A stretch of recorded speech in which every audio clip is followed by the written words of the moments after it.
On connaît tous ça, hein, ce sentiment d'être un peu coincé, comme si on était dans la salle d'attente de sa propre vie. On attend, on espère que les choses vont enfin s'améliorer, que la chance va finir par tourner. Mais la question, la vraie de vraie, c'est est-ce qu'on doit attendre que la vie fasse le premier pas ou est-ce que c'est elle qui attend après nous? C'est vraiment le cœur du sujet qu'on va explorer ensemble. Allez, on plonge. Pour commencer, on va devoir s'attaquer à une idée, une approche de la vie qui est super répandue mais qui, en réalité, nous limite énormément. Ça vous dit quelque chose, ça? C'est le modèle classique. On nous a appris, on a été programmé pour croire qu'il faut que le monde extérieur change d'abord pour qu'on puisse se sentir bien à l'intérieur. En gros, on attend qu'un truc arrive pour avoir le droit de se sentir bien. Et là, regardez bien la différence, c'est frappant. D'un côté, on a le modèle passif, celui de l'attente. On subit, on est un peu la victime des circonstances, on espère un coup de bol. Et de l'autre, on a le modèle actif, celui de la création. Et là, on inverse complètement la machine. Le truc fondamental à piger, c'est ça. Il faut commencer par ressentir avant pour que les choses se matérialisent après. Cette phrase, elle met le doigt pile là où ça fait mal. Juste le fait d'être dans l'attente, ça nous coupe de notre propre pouvoir. C'est comme si on se mettait volontairement sur le banc de touche pendant un match. On regarde, on espère que notre équipe va gagner, au lieu de monter sur le terrain et de jouer pour de vrai, d'influencer le jeu. Ok, donc s'y attendre, c'est un jeu de perdants. Comment on fait pour commencer à créer? C'est la question, hein. Si le vieux système ne marche pas, on met quoi à la place? Bon, c'est justement là qu'on passe du problème à la solution. Et vous allez voir, elle est radicalement différente. Et nous y voilà. On va maintenant dévoiler les principes clés pour façonner sa propre réalité. Alors tenez-vous bien parce que c'est vraiment là que tout bascule. Bon, pour piger la formule, il y a un concept de base à avoir en tête, c'est l'état d'être. Et attention, hein, ce n'est pas un truc perché, une idée abstraite, non, c'est du concret. C'est le mélange, l'alchimie entre ce qu'on pense et ce qu'on ressent. C'est le cerveau et le corps qui se parlent, qui bossent ensemble et qui envoient un signal clair et net. Et là voilà, cette fameuse formule. Et vous allez voir, elle est presque trop simple. C'est juste 2 étapes. Étape 1, avoir une intention claire, une pensée. Il faut savoir ce qu'on veut, mais alors avec une clarté totale. Ça, c'est le job du cerveau, le quoi. Étape 2, ressentir une émotion élevée, le sentiment. Il faut ressentir l'émotion comme si on l'avait déjà. Ça, c'est le job du corps, le comment. Et quand on marie les deux, c'est explosif. Le problème, le grand piège, c'est que la plupart du temps, notre état d'être, il est bloqué dans le passé. Pensez-y, on se lève le matin et hop, on pense à nos problèmes. Mais un problème, c'est quoi? C'est juste un souvenir, une trace du passé. Et chaque souvenir est comme branché chimiquement à une émotion. On repense à cette dispute et paf, on se sent en colère. On pense à cette facture à payer et paf, on se sent anxieux. Et voilà, le corps et l'esprit sont déjà repartis dans le passé et ils recréent en boucle la même vieille réalité. Du coup, le défi ultime, c'est ça.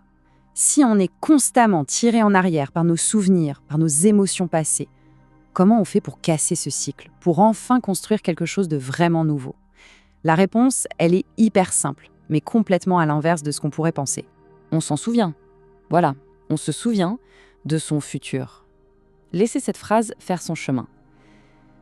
Le secret, ce n'est pas d'espérer un futur. Ce n'est même pas de le vouloir de toutes ses forces. Non. C'est de le mémoriser.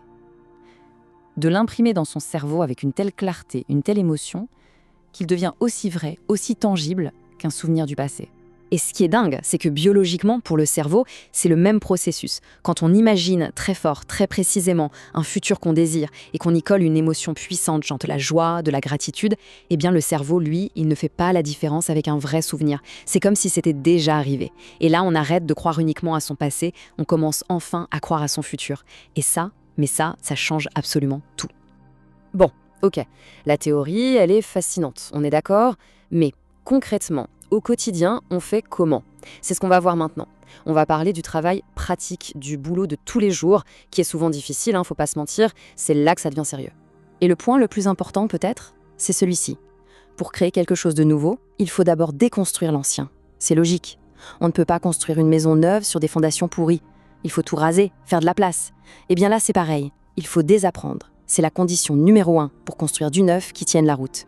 Et ce boulot de désapprentissage, ce n'est pas un truc qu'on fait une fois et c'est réglé. Non, c'est un travail de chaque instant.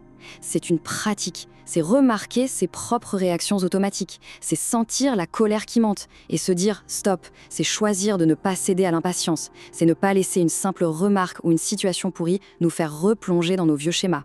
C'est comme de la muscu, mais pour la conscience. Et là, il y a cette phrase qui fait tellement de bien. Elle nous dit que le but, ce n'est pas d'être parfait. Personne n'est parfait, on ne va pas y arriver du premier coup, ni du centième d'ailleurs. On va tomber, on va faire des pas en arrière. C'est normal. La clé, c'est la résilience. C'est la capacité de se dire « Ok, là je me suis fait avoir, j'ai replongé, c'est pas grave. » Et hop, on se relève et on continue. Sans se juger, sans se sentir coupable, juste on continue. Et ça amène une question qui est juste essentielle. Trop souvent, on attend d'être au fond du trou pour changer. On attend que la douleur de rester comme on est devienne insupportable, plus forte que la peur de changer. On attend la crise, la maladie, la rupture. Mais pourquoi ? Pourquoi on attend que la vie nous mette KO pour enfin faire un choix qu'on pourrait faire maintenant ? Et c'est ça tout l'intérêt de cette pratique. En choisissant de cultiver un nouvel état d'être, un état plus élevé, on prend de la hauteur, on gagne en perspective. Et de là-haut, on peut observer ces vieilles habitudes, mais sans jugement, pas comme des ennemis à détruire, non. Plus comme de vieux logiciels qui tournent en boucle et qui sont complètement dépassés. Et depuis cette nouvelle position, on a le choix. On peut délibérément décider de faire la mise à jour. Allez, on attaque la dernière partie. C'est l'aboutissement de tout ce travail. C'est le moment où on arrête d'essayer d'être différent parce qu'on l'est, tout simplement. C'est l'incarnation. On devient cette nouvelle réalité. Et il y a un signe qui ne trompe pas. Quand le changement est vraiment profond, il est silencieux. On n'a plus besoin d'en parler, de se justifier, de l'expliquer. On est juste trop occupé à le vivre. L'idée intellectuelle s'efface, et ce qui reste, c'est un état d'être. C'est naturel, c'est spontané. Quelque chose a bougé à l'intérieur, et croyez-moi, ça se voit à l'extérieur. Et la conséquence de tout ça, la plus puissante peut-être, c'est qu'on devient imprévisible. Oui, en se libérant de tous ces programmes automatiques du passé, on casse la routine. Les gens autour ne comprennent pas toujours. On ne réagit plus pareil aux mêmes situations. On a cassé le moule. On n'est plus juste la somme de ses souvenirs. On devient la manifestation vivante de sa vision. Et c'est ça la récompense de ce travail intérieur.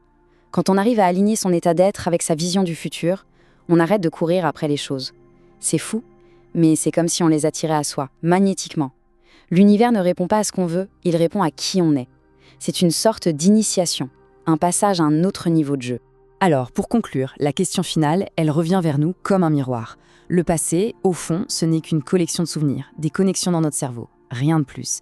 Ce n'est pas qui on est fondamentalement. La seule chose qui compte, le seul vrai pouvoir qu'on a, c'est le choix qu'on fait, dans le présent. Alors la question c'est, qui est-ce qu'on décide d'être, là, maintenant ?